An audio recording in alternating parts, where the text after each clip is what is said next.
هاجم عدد من أطباء القطاع الخاص مساء الأربعاء 18 ماي بالدار البيضاء التلكؤ في مراجعة التعريف المرجعية، مشددين على ضرورة الجلوس إلى طاولة المفاوضات مع الوكالة الوطنية للتأمين الصحي وباقي المتدخلين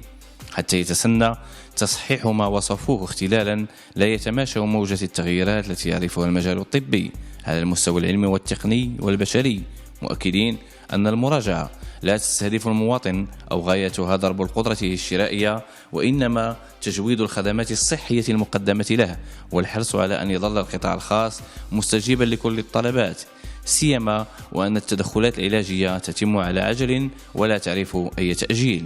انتقادات اتخذت طابعا تصعيديا في عدد من مداخلات أعضاء الجمع العام الذي انعقد بشكل مشترك بين الجمعية الوطنية للمصحات الخاصة والتجمع النقابي الوطني للأطباء المختصين في القطاع الخاص، مشددين على أن الأطباء هم غير مجبرين على احترام اتفاقية تقادمت، ومطالبين كذلك بتمتيعهم بالتغطية الصحية، مستنكرين الاستمرار في حرمانهم منها. Aujourd'hui, nous dirigeons une assemblée générale au nom de notre institution et en collaboration avec l'Association nationale des cliniques privées dans le cadre du renouvellement de la Convention sur l'assurance maladie obligatoire, dont je voudrais signaler en premier que les médecins ne profitent pas,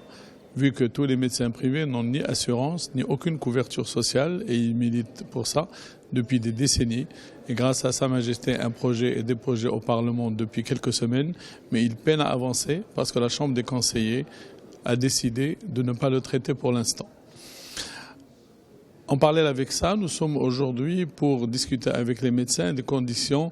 de renouvellement de la convention qui nous lie avec la CNSS et la CNOPS dans le cadre de la couverture maladie pour le citoyen marocain. Nous réclamons principalement que ces citoyens soient traités dans des normes de qualité. Normes de qualité, ça veut dire que aussi bien les prestataires, c'est-à-dire la CNSS que la CNOPS, doivent d'abord évaluer le coût de nos prestations avant de leur donner un prix et avoir en arrière-plan que la médecine est devenue coûteuse, que la médecine est hautement technologique et ne peut être meilleure que si on investit. Bien sûr, en même temps que cela, il faut considérer le médecin qui est l'acteur principal de l'assurance maladie, sans lequel rien ne peut se faire, aucun soin ne peut se faire. Et si on n'est pas considéré dans nos tarifs, dans les conditions de conventionnement, si on ne pousse pas à respecter toute la qualité de la santé du citoyen en nous donnant les moyens pour ça, on ne va pas arriver à un résultat escompté par tous, et ce grand chantier national valeureux risque d'aller en péril. هذا الجمع العام اليوم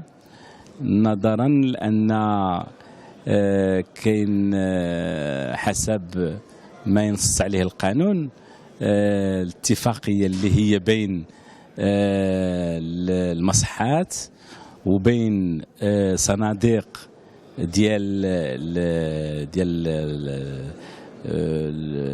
التأمين الإجباري، كاين تتجمع واحد اتفاقية، وهذه الاتفاقية مبنية على واحد تعريفة وطنية اللي حسب القانون خاصها تراجع في كل 3 سنين. وهذه الاتفاقية كانت تسنات من اللي بدا هذا النظام جاري به العمل في 2006، وأول مراجعة كانت خاصها تتم في سنة 2009، ولكن انتم كتشوفوا حنا في 2016 ومازال ما كاينش أي مراجعة، لأنه إلا كنا تبعنا هذه القضية ديال كل 3 سنين كنا حنا في الرابع محطة ديال المراجعة. وعلاش هاد المراجعة؟ هاد المراجعة لأن أولا هي قانونية، خاص المراجعة كل 3 سنين، وثانيا لأن التعريفة اللي هي كانت تحدات في سنة 2006 ما بقاتش صالحة لتتبع التقنيات والتطور الطبي الحالي. كاين عدد من التطورات وعدد من التقنيات اللي هي بانت واللي هي خاص تواكبها تحديد تعريفات ديال التطور ديال الطب باش يمكن المصحات يكملوا في الاستثمار ديالهم ويكملوا في اداء وظيفتهم، يعني ان المصحات والاطباء كيعطيو المريض، يوفروا للمريض احسن ظروف العلاج واحسن التقنيات المتعارف عليها في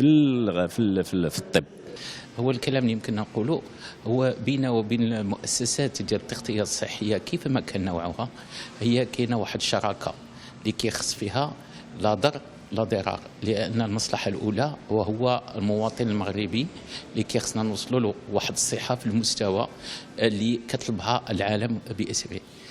الاحتفاظ بهذه الاثمنه اللي هي ضئيله جدا اللي بعض المرات ما كتصلحش وما كتنفعش المريض المغربي، مع العلم انه هو تيخلص الواجبات باش يستفد منها. ولهذا المراجعه ديال الاثمنه وهذا كلها يخصها تكون في واحد النطاق باش تكون منفعه ومصلحه للزبون او المريض المغربي كيما كان نوعه، كان في القرى او كان في المدينه، او كانت التغطيه ديالو الاجباريه او كانت التغطيه من التامين او من اي نوع، ويكون هذا الشيء مقارنه مع الاثمنه اللي جاري بها العمل لا في الدول العربيه ولا الدول الاوروبيه. كاين مشكل اخر اللي كبير واللي تتعرفوه واللي تتعاني منه ماشي الشريحه ديال الاطباء، اللي هو التغطيه الصحيه بالنسبه للناس بحالنا، الاطباء، الممرضين، الصيادله، كاع لي زانديبوندون،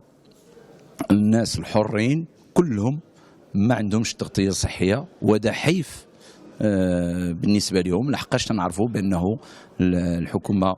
ديال صاحب الجلاله بدلات واحد المجهود، بما انه مثلا دابا الطلاب راهم ولات عندهم تغطيه صحيه، فتحنا تنطالبوا باش تكون هاد التغطيه الصحيه في اطار شامل ماشي بوحدنا، ولكن في اطار ديال المهن الحره، وتنتمناو انه هذه الرساله موجهه للبرلمان بغرفته انهم يسرعوا من الوتيره